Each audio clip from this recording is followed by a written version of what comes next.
Yeah. I'm not gonna lie, Dude, we have so much stuff to talk about. This is gonna be a doozy. It'll be interesting, and we should just roll in. Are we recording? Yeah, We're recording. Let's roll in. All right. I'm going to lead it off. By all means. By all means. Well, before we get to the most important part of the podcast that everybody just tunes out after, I've got a present for you, Tommy. Really? Yeah, you got any guesses? I'm so bad at accepting presents. Oh, boy. You're going to need to be excited for this one. Is it a backhand? No. There's some things money can't buy. Yeah, correct. No. So after you just gave me a blank stare last podcast when I was trying to plug Pro XR, Yeah. I'm going to be a little bit more overt this time. Okay. So, Thomas, I brought you the brand new Pro XR standard paddle. All right. And thank you for now acknowledging this. Mine to keep? Yours to keep? Go for it. Yeah. Now, I can't find you a backhand, unfortunately, but it can give you some pretty good spin. That was funny. I don't know what happened, but because you ignored my question to like plug Proxer, and I was like, all right, but answer my question. But I didn't realize what you're doing. I definitely didn't. Totally over my head. Yeah, no, we just sort of stared at each other for a couple of seconds there. Yeah. So this one is brand new, just launched, and it is a slightly different shape than mine. It's a more standard shape, 16 by 8. Looks a little bit bigger than the other one. I figure that will probably be good for you and all of your mishits. So give it a whirl. Maybe it'll get your duper up from a 4. So this is called the Standard. That's the name of this thing? It's the standard. So this is middle of the road paddle based on everything. Like is kind of what like the premise is. Yeah, it's a very just sort of normal shape. My paddle was a little bit more elongated. I think this is a paddle that is good for somebody regardless of whether they have a one-handed backhand, two-handed backhand, whatever. There's a lot of surface area on the paddle. Good spin, good power. Yeah, it's just a good. It's a more all-around paddle than the one that I designed for myself. Right. Gonna have to put some grips on this thing, make it a little thicker. You do you, brother. You do you. How do you do your grips? It's a good little segment for those, sort of beginner pickleballers. Yeah, I suppose so. I always. I watch a video of Ben doing his grips, and he like takes off the first grip, and then he puts on 2 jigsaw grips, and then he puts on an over grip.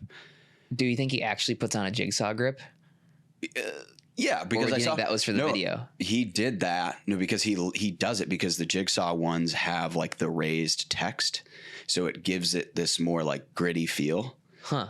But because he did that same video like over 2 years ago, and he did the same thing, so I assume he actually does that. Interesting. So but he I just puts take 3 grips on it. Yeah, wow. So I don't take the base grip off. I just put one over grip on top of it. And here's a tip.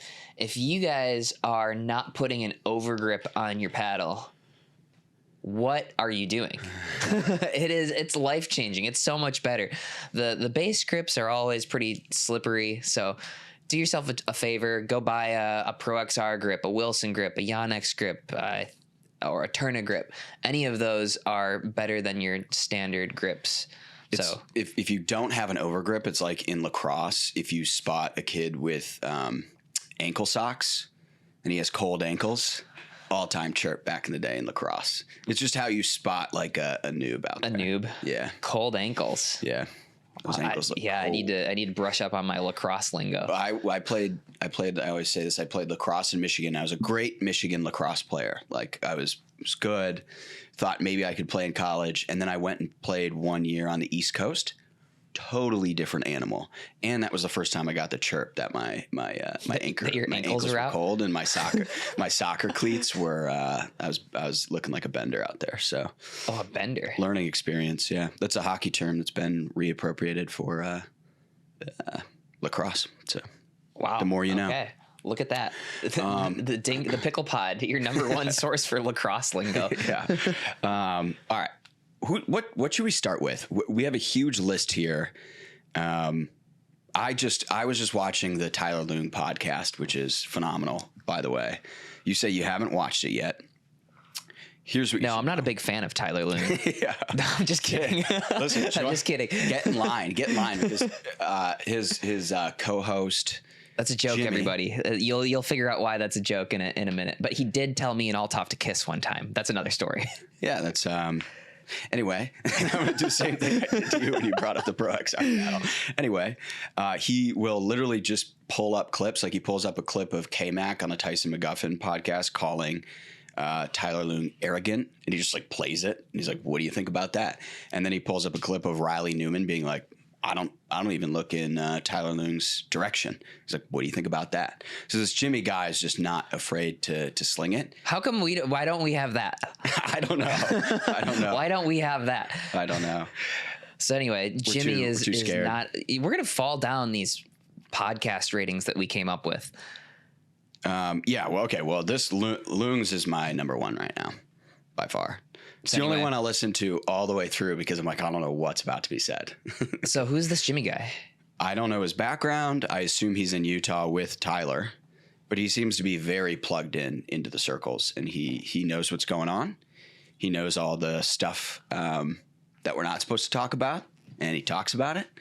And I don't know, he just seems to be very, very plugged in. And I'll say this too.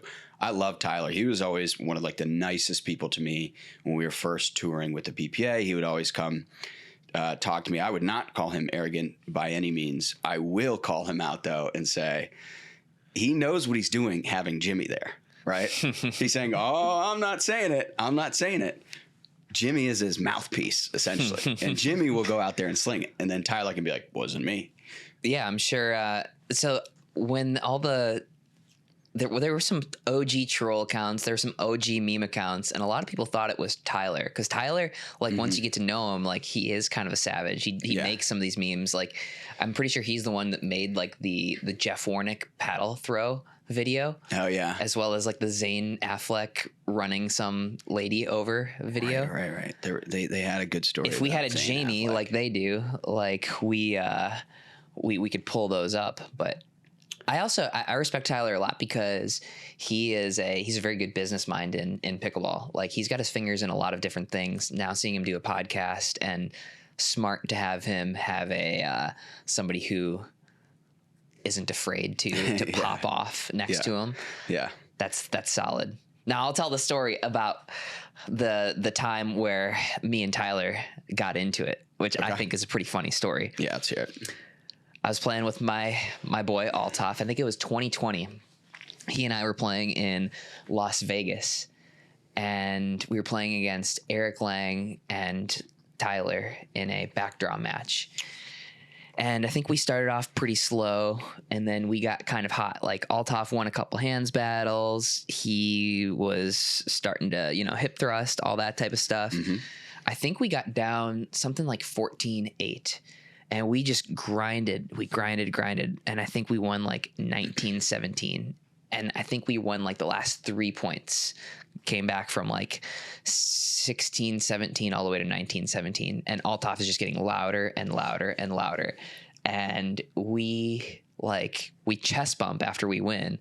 And Loong goes, "Are you guys going to kiss too?" And like in the moment, like I was kind of pissed off, so we definitely exchanged words. And I was like, "Hey, sorry, Loong, you choked, but that's okay." Right. And Eric Lang was just sitting there, being Eric Lang, being just like the nicest guy ever. And Althoff and me are like just chirping at Loong. So we weren't on good terms for a little bit there. But like looking back at it, I think it's a pretty funny comment. Credit where credit is due. Yeah. I can take it as much as I can dish it out. Yeah. Game recognized game. Yeah. So me and Loong, we don't really hang out, but we're cool. Unlike him and Riley. But so this podcast, I think, has, in my mind, brought to light all of the animosity lately. And when you think about it, a lot of these players now have podcasts, and they've all been calling each other out. And now there's Twitter, and they're calling each other out. So let me go over a few of these, and then I want to hear your thoughts. Spicy. So Riley Newman on the Briones podcast says he's not friends with Ben and doesn't like Colin. And he also had the whole thing about not tapping paddles, which we should talk about. Braverman calls out Tyler for like rolling his eyes and being a bad partner. Then Loong calls out Braverman and goes, "I'd rather be an eye roller than a cheater." on Loong's podcast. This Jimmy guy, like, he addresses the elephant in the room with Annalie and Alshon. Oh, he went there. Yeah. Oh boy. And he's just like generally not afraid to sling it. I think on the McGuffin podcast lately, he's been calling out a bunch of players. So has K-Mac. I mean, McGuffin was talking about Riley Newman's on-court antics. K-Mac called Loong arrogant on the show. And then Jimmy played it for Tyler on the podcast. On It Feels Right, Adam and Rob are talking about Leia on Twitter and how Leia goes after Tyson and calls him like a little boy for looking over at his sideline all the time to like his mental coach or something like that. And there's a bunch of other stuff. And I think Tyson McGuffin made a decent point where he was like, in basketball, football, there's all sorts of stuff like that. And I agree to an extent, but that's like the on-court stuff, right? Now all of this chirping and animosity is happening in these podcasts, on Twitter, in these other places, and everybody's just going at each other's throats. What do you think about this? I'm here for it. I said a little while ago that the Kumbaya era ended. Yeah. Major League Pickleball in the beginning of this year. Like, we're done, I think, pretending to all get along and be friends. But I want to dive into some of this stuff that you just talked about. Where do we start? Start from the top. Let's dissect this. So Riley was saying that he's just like, he's not friends with Ben. He doesn't like Colin. And generally there are certain players that he won't even look in their direction. One of them is Tyler. Yeah. Well, I don't think not too many people are friends with Ben. He keeps to himself, right? For the most part. He's got his kind of tight crew, and Riley's definitely not in it. Yeah. Colin, it's okay. I hate Colin too. I'm just kidding. No, I like Colin because I like to hit net cords against Colin. That tickles my fancy. But and then his reactions. They are great. I do actually at this point live for that. Yeah. Live for that. Pretty good. So I played Colin actually in Austin, just practice last week, and we had actually played a match in Atlanta where I hit a good amount of net cords, and he wasn't super happy about it. Very first point of our practice match, I hit a drive that does Colin's two most hated things in the entire world. It clipped off the tape. And it didn't clip off the tape and just go past him. Clipped off the tape and like hit him in the chest. Yeah. And like Deckel's on the court, trying to contain himself. Like, he thinks it's funny. Ben, I don't know what he did. He probably just rolled his eyes and walked back to the baseline. Colin is just standing up there, like questioning life. And me, I was just unapologetically laughing my ass off. Which only frustrates him more. No, Colin he's a really good sport, actually. He takes shit like pretty well. Yeah. So, added to the swear jar. I'm at 10 for today. What do I do? I don't know. Just do a plus 10. There we go. Just a tally action. A little hard to do. No, he takes it well. But anyway, just a sidebar. Colin generally, like, I know he goes at Riley pretty hard because they have that tension. As I just said, I mean, they're not like pretending there's no tension. They don't like each other. Is he chirpy like that to anybody else? Does he get vocal out there? I mean, not in any match that I've really watched. I mean, him and Ben, I don't think really chirp anybody other than Riley a little bit. Because he pulls it out of him. Yeah, maybe. And Riley and Matt is probably the only team that's consistently threatening to them. Yeah. Right?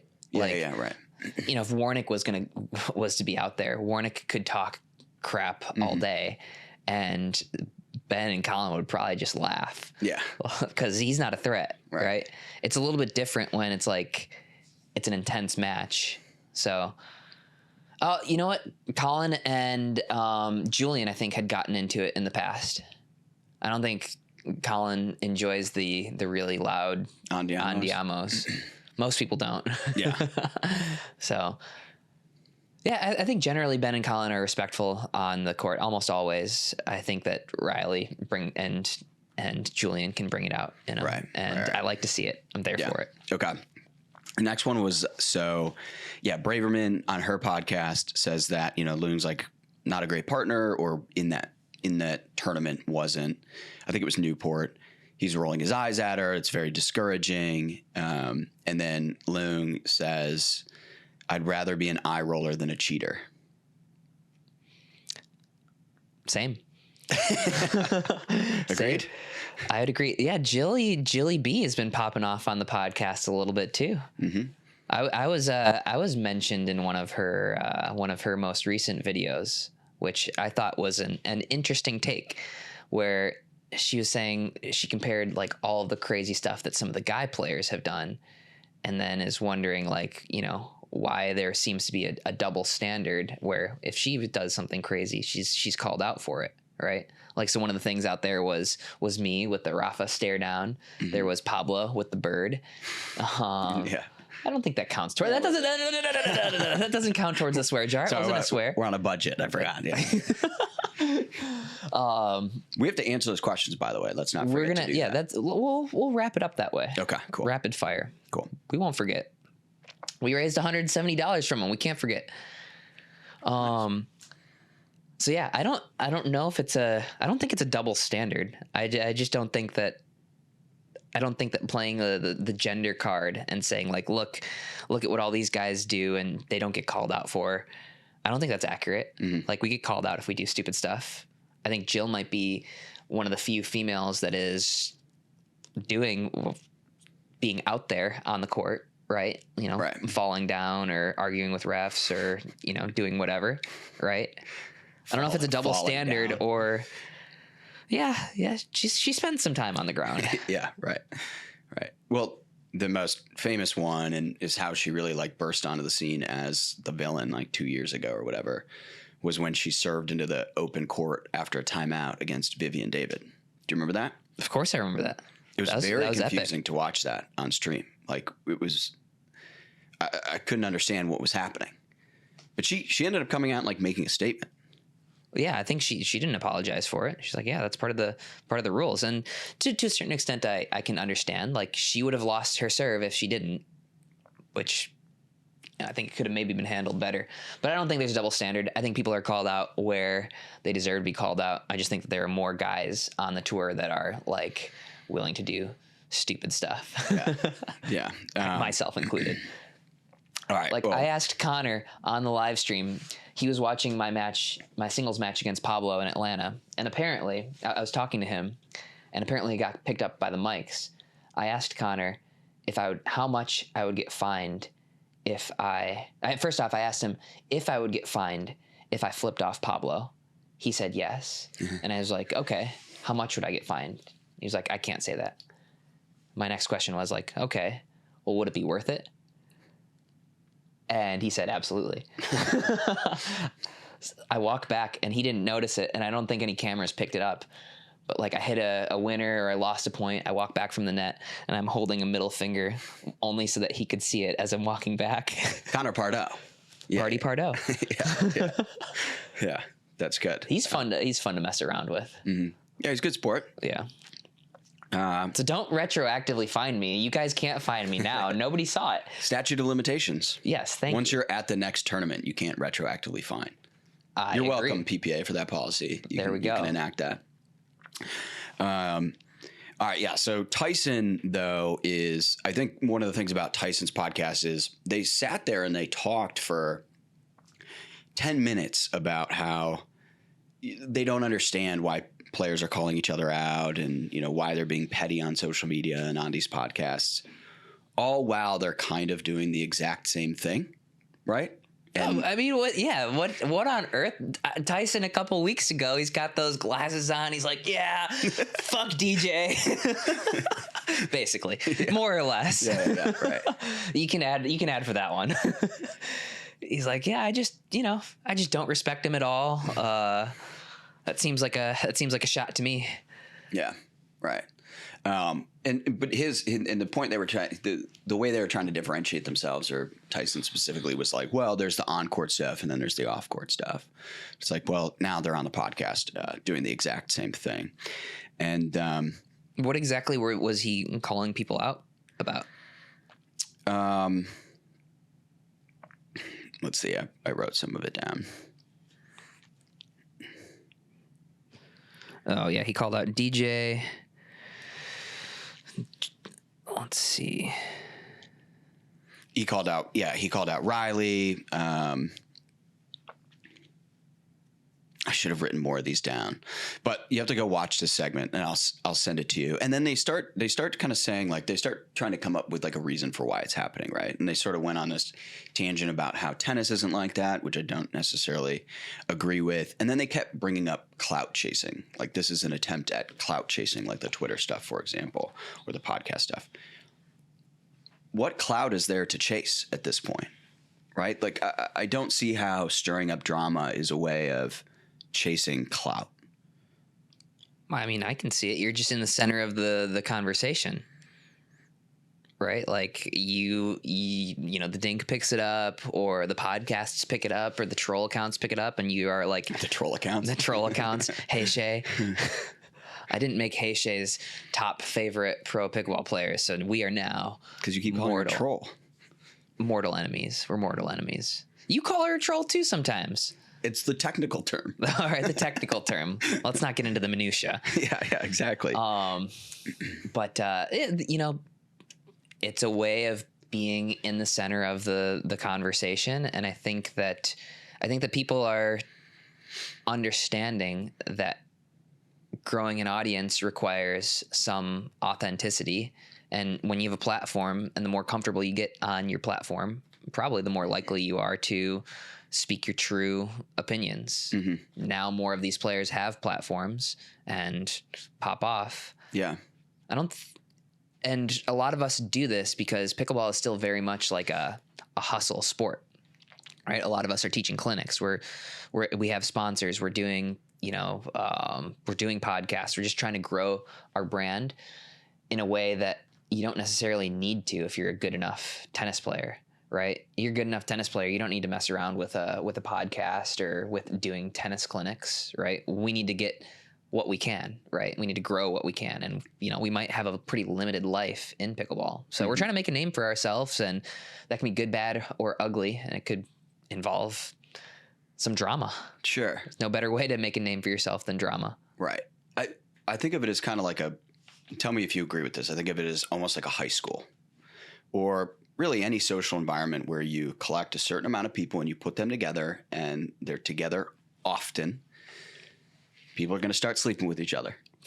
People are going to start developing their beefs. There's going to be pissing in planters. Alliance. Yeah, right. That was another thing that Jimmy had addressed on the Loong podcast. But you're kind of just seeing these social dynamics play out as they would in high school, but then you're also adding in money on the line, future, like what's your future career going to be? Just trying to create a sustainable life for yourself. There's just much more on the line. So that just is fuel on this already contentious environment that I would liken to just being in like high school, essentially. Right. Yeah. And I suppose, you see somebody else do it and then it becomes slightly more normal. Like somebody had to be the first one to do it, to pop off and to say stuff. Yeah. And then it becomes easier and easier to do it.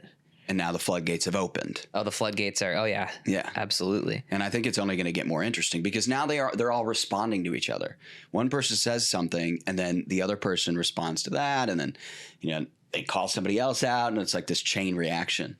And so I think we're in the throes of the first wave of just like people feeling the freedom to say what's on their mind, call people out when they feel it's necessary. Yeah. I think it's going to be interesting for a little bit, but I think it's going to get old. Like I bet you the NBA had a series of time where this was happening all the time and people were super into it. And if it continues to keep happening, people will sort of forget about it or only tune into like the bigger stuff. Yeah. Right. Like, I mean, even now, I'm sure there's a ton of stuff happening behind the scenes, but like the Dylan Brooks guy who called out LeBron in the playoffs, like that was a pretty big deal, and that got people interested. I didn't know who the hell Dylan Brooks was before that. I don't know. I think it gets people interested. I think some of it will get old. Some people don't want anything to do with this or don't care. But for a little while, I think it's going to be common for a little while. Yeah. You've done a good job of staying at, even though you're like, you have a podcast, you're creating content all the time. You've done a good job of kind of staying out of the crossfire up to this point. Yeah. I mean, I guess I'm not a adversarial person. Like, I'm pretty much just mean to everybody in a nice way. Like whenever I talk to somebody, pretty much everything I say to them is like an insult. So here's the thing. Like I just say it all the time. Maybe people don't listen to me anymore, but like if Riley says it, like you suck or something, like, oh wow, Riley's an ass. But if I say it, you're like, oh yeah, Zane's always an ass. Okay. One other thing that Tyler had gone over on his podcast, I wanted to get your thoughts on this was, so he's playing with a new paddle. Vulcan had just come out with a new paddle. USA Pickleball says it passed. He's getting ready to go and actually get on a flight to go to, I think it was Atlanta. And then Vulcan calls and says, well, actually USA Pickleball called again and said it failed a second test. For some reason, they did a second test. So Tyler calls the PPA. He's like, all right, well, I can't play, so withdraw me. And then 3 hours later, he gets another call, and he didn't specify whether it was USA Pickleball or the PPA or Vulcan who made this call, but said, actually, it did pass, and you can play. Yikes. Brutal. Any of this addressed by USAP or anything, any public statements? I love the transparency there. Yeah. Yeah, I mean, really, this is just what Tyler says, and I believe it, just having worked with and heard different things that have gone on with paddle testing and the approval process. It's still very much bad. It's not a good look. And I think it could be, more transparent. I also think, you, to a certain extent, if you're trying to play with a paddle the day it's approved, that's kind of rough. Like, give it a couple days to get fully sorted out. So I'd say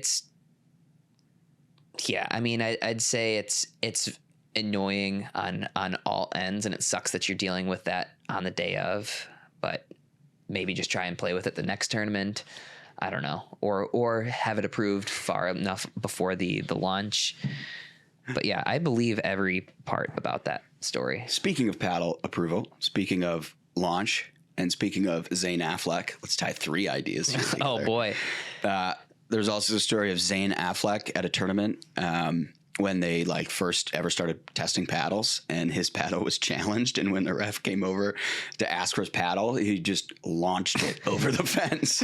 So I've never heard this story before. I wonder which tournament this was at. But yeah, again, literally none of this surprises me about Zane Affleck. Yeah. There's a time in pickleball where everyone called me Baby Zane because I was the new Zane. Right, and he had been around for a while. He had been around for a little while. That is a guy that there are some serious stories about. Yeah. My first interaction with him was at the 2019 US Open. We played the first round. He showed up late enough to get forfeited the first game, won the second game, and then defaulted. So we're tied 1-1. He's the only one that's actually won a game and then pulled out at the beginning of the third. And I was like, I asked him afterwards, I was like, dude, what's up with that? And he didn't really have anything to say about the match, but he told me about how he changed his name, the spelling of his name several times for tax reasons. I'm like, dude, I'm a CPA, right? That's not how that works. Right. And the stories you'll have to tell Adam Stone to tell this story on the It Feels Right podcast, because I can't do it justice. And I don't know if Adam Stone is actually the correct one, but you'll have to ask him to tell the story about how Zane Affleck stole a McLaren from a host for a little while. He ended up giving it back, but it was stolen for a period of time. So we thought pissing in planters and late night ruckus was a problem. But actually, try having your McLaren stolen. So I'll give the Spark Notes summary, and Adam Stone will tell it way better. But basically, we were at the Texas Open a couple of years ago. This was probably like 2018, so a while. And we had very nice host families. Like, I remember staying at an awesome place. I've still stayed in touch with the people that hosted me, and very, very wealthy area. I think Kyle Yates was staying with this host family, and Zane, like the Sunday or Saturday of the tournament, is like, "Hey, you got a place to stay?" And Kyle's like, "Where have you been staying for the last 2 days of the tournament?" Like, sure, I can ask. Anyway, great house. And the story goes, the guy who owns the house took them for a ride in one of his several cars. And the next day, Kyle like Ubers to the courts, and allegedly, as the story goes, I wasn't there, I was not a witness to this. You can't sue me.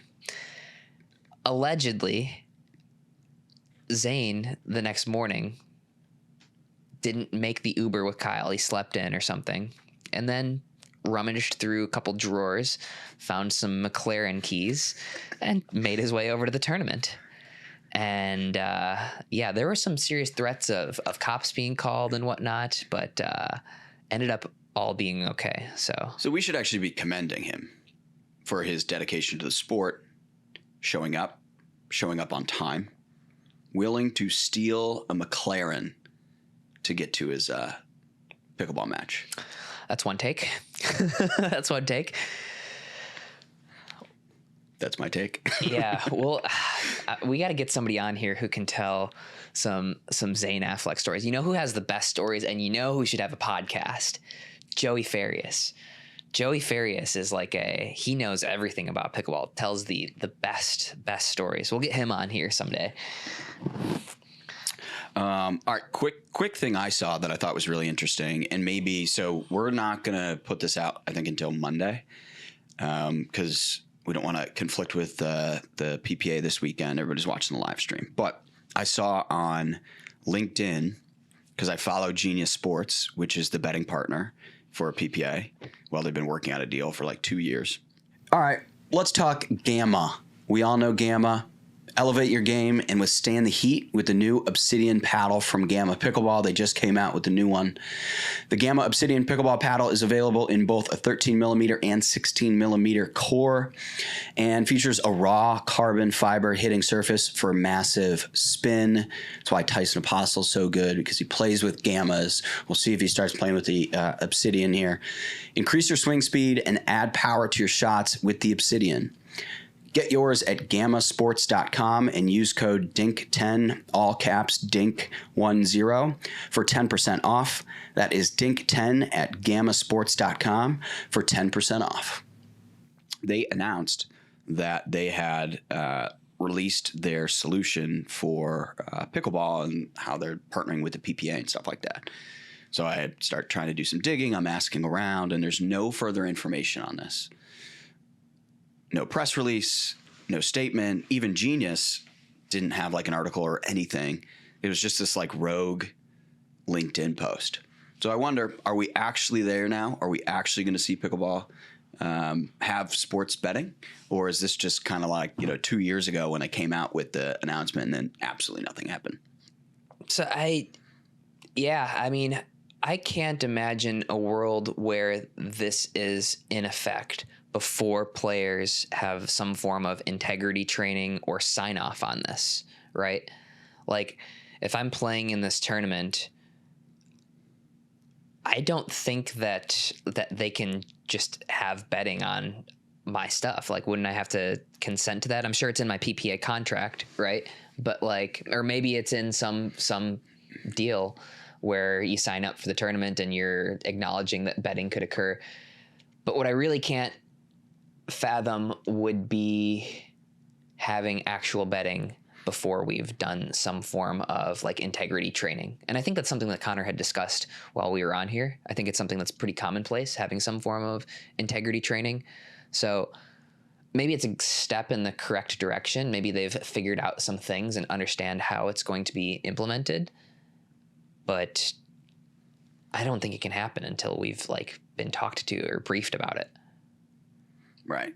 I mean, I'm just, to me, it's just so odd that they would like do a LinkedIn post and there's absolutely nothing else on it. It's almost like the social media manager over there got a little ahead of himself. Yeah, we had this post scheduled for June 1st. Yeah. I mean, it is inevitable. I mean, the secret's out. It's not when, if it's when, right? So I think we're probably still a couple months away from it, but yeah, I think it'll be good for the sport in the macro sense of things. Yeah, definitely. Mm-hmm. I'm the biggest proponent. It'll help grow the sport. I think Tim Parks is the biggest proponent, but I think you might be close to second. Why aren't you playing singles this weekend? The tournament weekend actually moved, so it was originally going to be the last weekend of May, and I am going to New Mexico to run some pickleball clinics. Oh, okay, so you're not playing at all this weekend. I am not playing at all this weekend. Interesting, got it. Okay, yeah. Let's touch on the NYC Open. And most notably Vukovic, because that's the only way to properly say his name, and William Sobek. So Sobek finally gets a pro gold. I mean, he's been around for a while. I think we talked about this. Yeah, right? He was playing pro stuff before I was. Like, I think I played him as early as like 2018. So he's been around. Him and Rossi beat me and Kyle Slinko in the That's 19 plus. Yeah. Yeah. They beat us before in a tournament way back in the day, 2018, 2019, something like that. It's awesome to see, right? I mean, he had to come through the back draw. Big fan of that. You hate the back draw. No, I hate the back draw when there's no point to the back draw. I love the back draw. If you can come all the way back around, I am there for it. I love that. Yeah. If you can't come back around, what the hell is the point? Yeah. Like, then I hate the back draw. So don't get it twisted. Okay. But I mean, that's the unbelievable story that you have with a back draw. And in fact, I almost think it's advantageous to have come through a back draw. Like, you kind of have momentum throughout the day, you're rolling, and he came down from a 14-6 deficit in the game to 15. So he won the 2 out of 3. Mm-hmm. And from what I understand, Vuk got up 14-6. So he's match point. Match point. Sobek calls a timeout. Okay, timeout's over.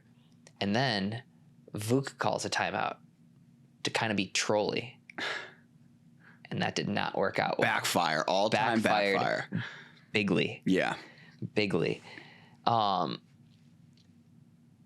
I think that's from 14-6 to win a gold medal has got to be probably one of the best pickleball comebacks of all time.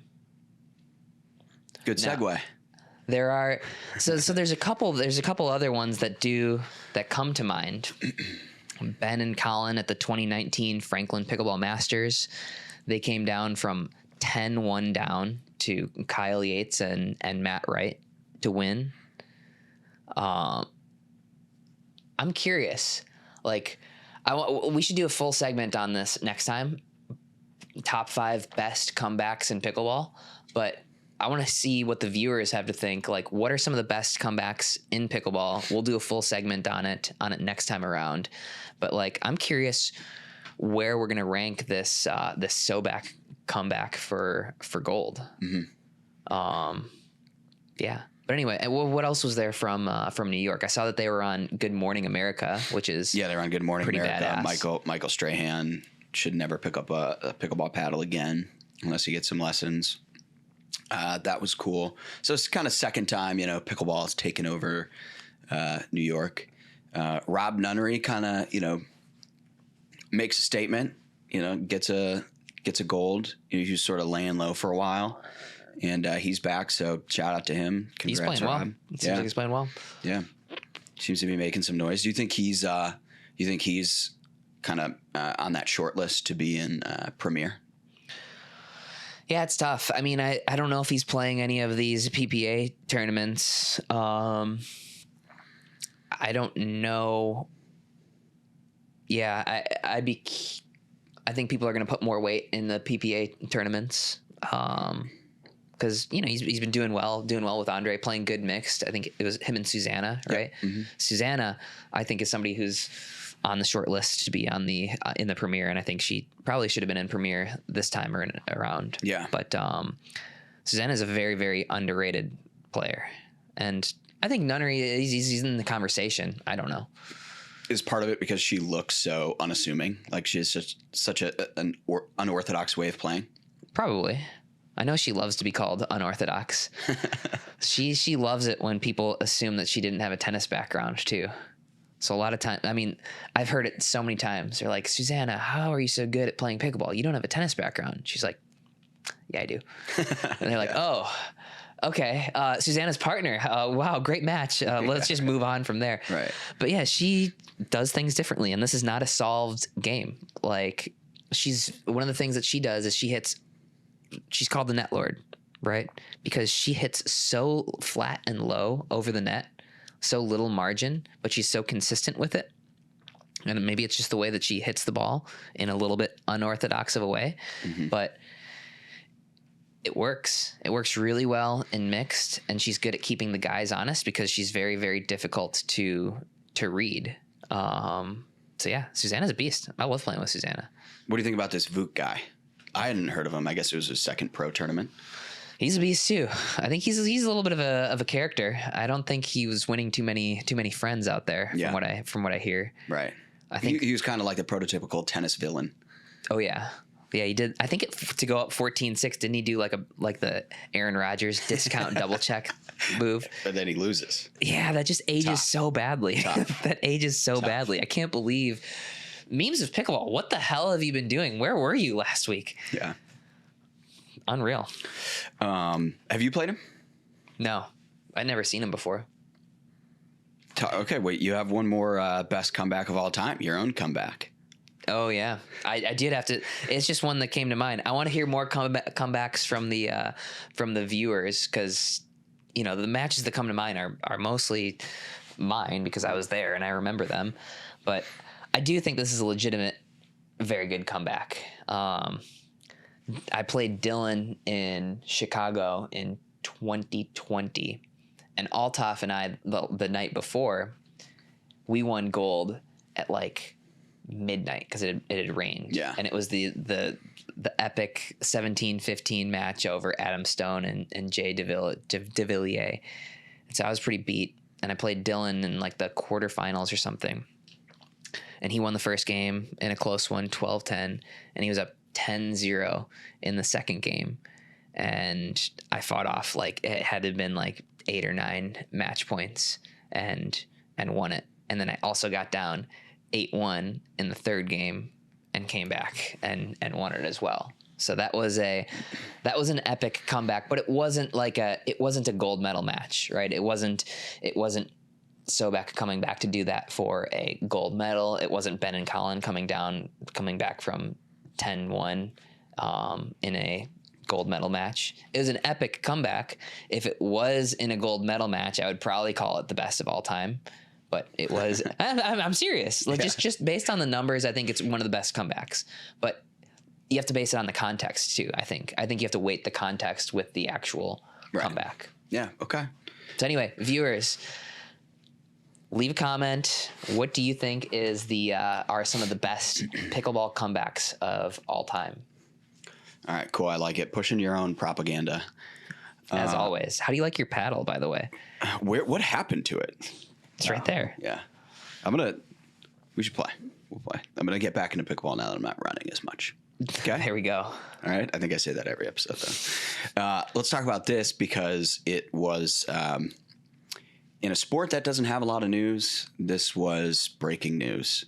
And Trop had a funny thing about how, like, for some reason this is news, and it was like the biggest news, was Riley Newman like making a statement, which I thought it was funny that he made a statement, which I think is him just trying to get ahead of the fact that he's not going to do it. But he says he's not going to paddle tap in between games, only post-match. And I didn't even realize that this was until Riley pointed it out. I didn't realize how weird it was that like the players come together after every game and touch paddles. But Riley's not going to do that anymore. What are your thoughts? I don't care. Yeah, It doesn't bother me. Yeah, right. Personally, I like it. I think it's unique to pickleball. And I think it's probably because in pickleball, 99% of people play games. They don't play matches. Do you ever play matches when you're in practice? I don't practice, dude. Yeah, that's right. You don't play pickleball. No wonder your duper is a 4. Yeah, 3-8. 3-8. Get it right. Nobody plays matches in practice. You play matches in tennis practice, right? You go out and play matches. Nobody plays matches in pickleball. So you play games. You tap after the game. Right. I kind of like it. Maybe I'm weird like that. I like it. I think it's unique to pickleball. I don't give a shit what Riley does. He doesn't need to tap my paddle. That's fine by me. Yeah. Like, you can add to the tally. Yeah. That's all 3 for you today. Thanks, asshole. This. Here, take this one. That one's shit. Racking them up right now. By the way, we got a pretty long email about that. Did you see that? Did you get? So No. I took a screenshot of it. I did not see any email about that. I sent it to you and Tim. But then I looked on my computer and it apparently didn't send. But we got so I don't think you got it. You did send me a blank text message, which I ignored. That's probably what it was. Okay, that makes sense. Just can you respond to me, dude, when I text you? Okay? I do respond to you when you text me stuff that's not a blank text message. What do you mean? We got maybe a 5-paragraph email. I'll send it to you after this. Someone, I think she's a ref, she's involved in the organizations, and she was like, I do not appreciate you swearing. I think you should be respectful. I think you shouldn't be doing this, even if it's for a good cause. And it was like really long and thoughtful. And at first I was like, get this out of my face. And then I thought about it and I was like, same thing with Donna, you know? Like, I feel like my parents, my grandparents would say the same thing. And to a degree, I agree with it. We should be respectful and not force it. But yeah, we got called out pretty hard for swearing last episode.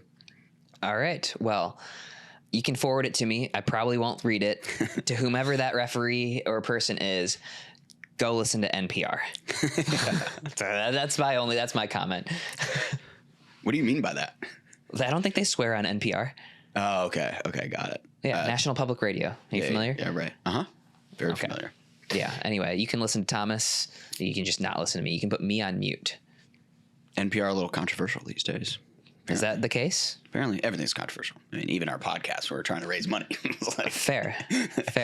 Riley Newman says, I'm not going to paddle tap. And everyone's like, oh, my God. But that's it. What are your thoughts on the paddle tap? It just doesn't, it's irrelevant, right? But I do think in my mind, if I'm him and I'm like, I'm just not going to paddle tap anymore, then I want to get ahead of it so that I don't look like a jerk the next time I'm out there playing, right? I want to like clearly state, hey, this is why I'm not doing it. He said it was going to improve the optics of pickleball. Did you read the statement? I did. Yeah, improve the optics of pickleball. I don't think he needs to say that. Just say, I don't want to do that. I just don't want to paddle tap. Yeah, I mean, I think that improving the optics that's an interesting debate because in one way, it's a good optic that these people are all, good sports. They tap paddles after a game. Yeah. But on the other end, I understand what he's saying. It doesn't happen in other sports. It can make it feel like this is too kumbaya. Although we know that's not the case if you're on the inside. Definitely not the case these days. Yeah. So, yeah, I don't know. I don't know what I think about improving the optics. Yeah, I don't know. I just like it. I like that it's a little bit unique to pickleball, and I like that it is, good sportsmanship if you choose for it to be. I like it because it's another moment for the players who are in the heat of battle to come together, potentially chirp each other. Fair. Make a little comment, not paddle tap, send a message, and it sort of adds to the drama. So do you think other players are going to follow suit? I know Leia's done. Like she's done for sure. Yeah. She's 100% No, that's done. what Leia was saying. She was like, "Oh, I'm the bad guy when I do it, but if Riley makes a statement, then everybody's like, oh, that's great. Good point." Mm-hmm. You should put that in your back pocket, though. Anytime you want to, even if it's like completely irrelevant, but you have some little thing that you care about that you want to get out there, just put it in statement form. There you go. Put anything in statement form. I'm going to stop wearing underwear when I play. Put it in a statement. Everyone will talk about it. PPA will collab post with me on Instagram. Yeah. But yeah, so I think it's who cares, but pickleball news is news. So people are going to talk about it. What else we got? So we didn't do a meme of the week. I didn't prepare for that though. I didn't prepare. It was a light week of memes. Yeah. It was a pretty light week. I don't know what memes of pickleball is doing. Sleep at the wheel. Sleep at the wheel. I mean, the only other thing is this Randall Emmett doc. Have you seen this thing? No. I watched it on Hulu. What even is this doc? You know who Randall Emmett is. I know who Randall Emmett is. For those who don't know, he is somebody who has previously been involved in the pickleball world, hangs out with pros, had a lot to do with Franklin even released a paddle, the Randall and Lala paddle. Yeah, he's buddies with Adam Franklin. Uh-huh. They know each other, I guess. Yeah, I know he's invested in the space, and he loves pickleball. He's the guy that played with Riley Newman. He paid to play with Riley Newman in Las Vegas a couple years ago when Riley... He paid to play with Riley? Yeah, Riley lost a partner like the night before, and Randall was like, hey, I'll fly in and I'll pay you X amount of dollars to play. That sounds and so he like was Randall. He did it before Tim Parks. He's always been good to us, but apparently, all this news coming out on him. He's involved with that reality TV show on Bravo. Is it Vanderpump Rules? Vanderpump, yeah. I know. Thank you. I never watched that, but I know of it. Yeah. An article came out on him where he's like, I'm just going to read the headline because I think they'll do a better... there's all sorts of... You just got to look this guy up. But there was one article on him. Here's one. The Randall Scandal, Love, Loathing, and Vanderpump. And so Hulu released an entire documentary on how, anything and everything you can do bad in Hollywood that you hear about, it sounds like he was doing. Ooh, so it's a documentary on him? On him. Oh. And there's even a moment in the documentary where they're doing pickleball stuff and playing a pickleball tournament. Does not paint him in a good light. But I bring it up because he's so involved in the pickleball community that it's yeah, interesting. He was one of those first Hollywood guys to be out there really promoting pickleball. Yeah. I feel like he probably helped spread the game. For sure. I'm sure he had a pretty big influence on it. Yeah. But I guess if you play shitty games, you win shitty prizes. Mm-hmm. Mm-hmm. That was 2.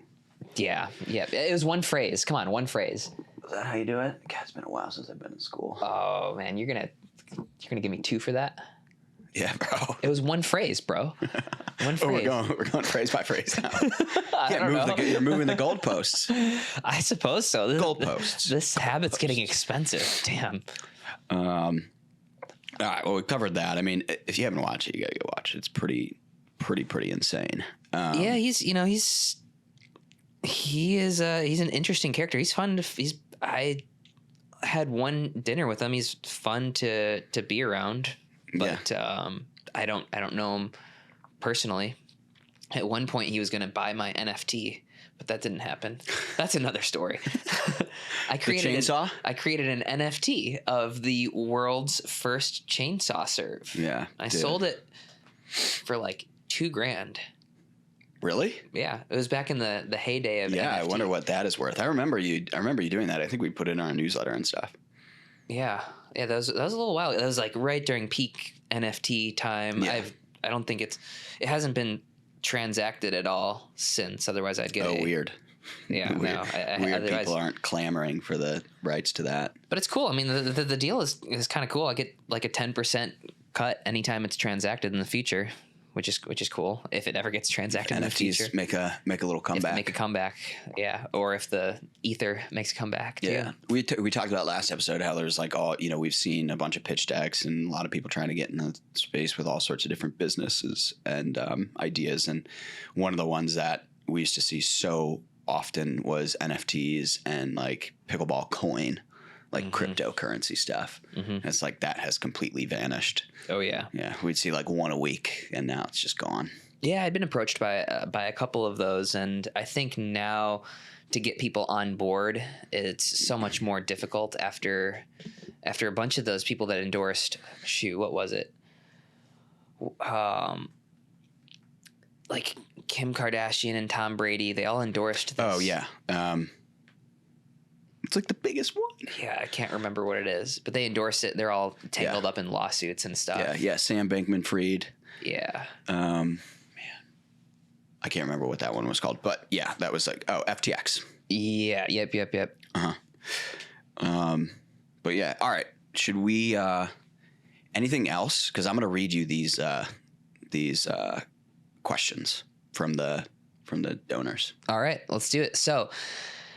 Stop Alzheimer's Now questions. If you make a donation to Stop Alzheimer's Now, we will read your questions live on air as we're doing right now. You can go to stopalzheimersnow.com or something like that.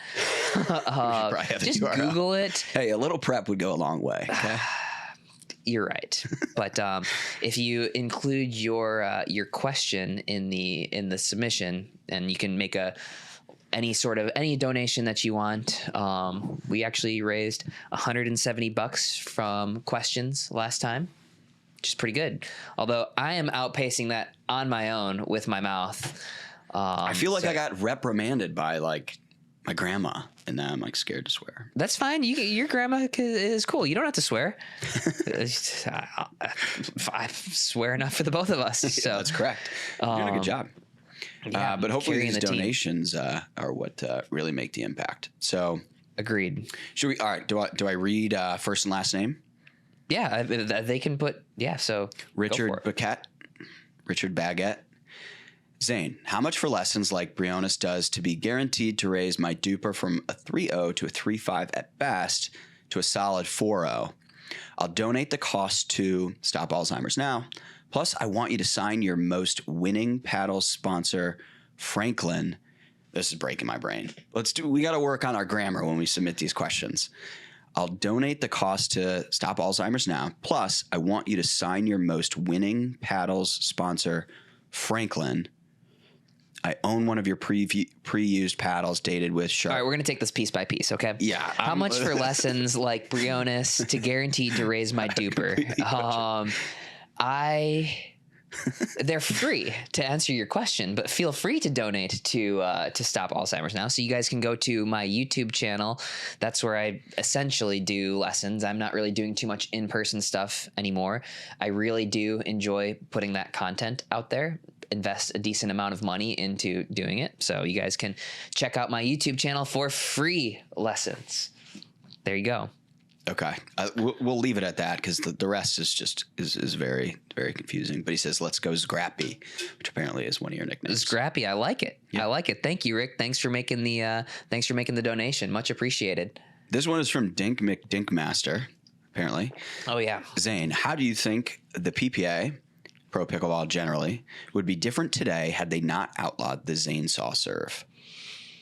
I think that every single player would have adjusted by now, and we're all athletes. Everybody would be able to read exactly where these spin serves are going, And the only real impact would be on spacing, meaning like you can pull somebody slightly further out wide in singles, or if a mixed doubles team or doubles team is stacked, you could pull them a little bit more out wide and make them run a little bit more. So really, I just think it would result in an additional opportunity to showcase the athleticism of the pickleball players on the court. That's my take on it. I like it. Can you talk, sidebar, a little bit about the impact and importance of a hard serve versus just getting it in, and how that differs between singles and doubles? Yeah, I mean, if you watch any singles right now, nobody's just, lollipopping the serve into the box. Like, you really want... So here's the thing. I think that depth is more important than a hard serve, because your main objective, chainsaw, no chainsaw, throughout time, my main objective with the serve has been to keep the opponent as far away from the kitchen as possible. Mm-hmm. If you can keep them further back, A, you have more space to hit to their feet, and B, you have more space to hit away from them. The ball can angle away from them if you keep them further back. So if you hit me a serve that's super hard, but it lands in the middle of the box, that doesn't bother me. You could hit a serve that's super slow, but if it lands on the baseline, it effectively keeps me back. So depth is the number one priority on the serve, followed by power, placement, spin, all that stuff. But depth is definitely number one. Doubles? Same in doubles. Keeping your opponent far back from the kitchen line, it gives you more space to hit your third shot. You don't have to be as precise with your third shot. Depth is the most important thing. But in singles, definitely the risk to reward trade-off is there. Mm-hmm. In doubles, people are a little bit more conservative with their serves. You don't gain as much from really going after your serve in doubles as you do singles. Doesn't mean that you shouldn't do it, but there's a little bit less risk tolerance in doubles. So if you're going to take that risk, the risk should be depth, not power, if you're going to choose one over the other. Right. I think that don't miss your serves in the net. Don't miss your serves wide. Miss your serves long. I think you can bake in one missed serve per game in doubles, and you can, I think if you're missing one serve per game in doubles, or maybe match in doubles, I think there's a return on that. And when I'm playing singles, if I'm not missing 10% of my serves long, I'm not taking on enough risk. I'm being too conservative. Got it. Cool. That's for our 3-5s out there. All right. And don't take that the wrong way. People are like, oh, but I think some people should focus on getting the ball in the box. Yes. If you can't get the ball in the box consistently, don't listen to what I said. Just get it in the box, right? But this is for the people that are making all of their serves. Nobody should make 100% of serves. I could play the rest of 2023 and miss no more shots. Miss no dinks, miss no volleys, miss no serves, miss no returns. I could make every shot. I would hit them 8 feet over the net, right to the middle of the court, and I would win no points. There's a risk reward trade-off on any shot that you hit, and the serve is no different. There's no shot in pickleball that you should make 100% of the time. I like it. Okay. Clip that, Jamie. Jenna Turton, give us your best pro tip for newbies. Oh, well, that could have been, but you got to come up with something else. That's not really a newbie tip, though. That's the thing. I would say drill. I mean, it's advice that a lot of people I'm sure have heard, but when you're first getting started, getting things into your muscle memory, like dinking and volleying, ready position, serving, if you drill for 10 minutes before you play, or just warm up for 10 minutes before you play, that is so many good repetitions for you. And it'll help you get better at the game quickly, and it's more enjoyable that way. Okay. So. Nobody asked me, and nobody's going to ask me because it doesn't matter, but my tip... You can address your questions to Thomas. You can address them. My tip for newbies, and I always tell people this, is figure out how to get into games that are with, in doubles particularly, 3 people that are better than you. Just play with better people. Don't keep playing with the same people over and over again who are your level and lower. The quickest way to advance in pickleball, in my opinion, is to play with better people. If you're 3-5 and you can somehow squeeze your way into 5-0 games regularly, you're going to be 5-0 pretty quickly. Or fair, you're going to advance. So I think that's true, but don't be that guy that's horrible and holding a game back. Like, you need to be able to at least hold your own, I think. Yeah, I say that, but don't do that to me. Double standard. Well, don't worry, Thomas. You're not invited to our games. Yeah, that's true. True. That one hit close to home. I'm still waiting. I don't think we got anything else other than. No, we're gonna have Steve on next week. Yeah. Which will be So good. if you guys have questions for Steve Kuhn, donate up. All right, he's gonna be a great person to ask some questions for. So yeah. Don't hold back. Yeah, you can ask whatever you want. Doesn't mean that he's going to answer, but you can ask whatever the hell you want. Yeah. Hell is not a swear word. Hell's not a swear word. It's a place. Subjective. That I'm going. I feel like we got to end on that. Yeah. All right. We're good. Yeah. I'm not gonna lie, rather had fun, yeah.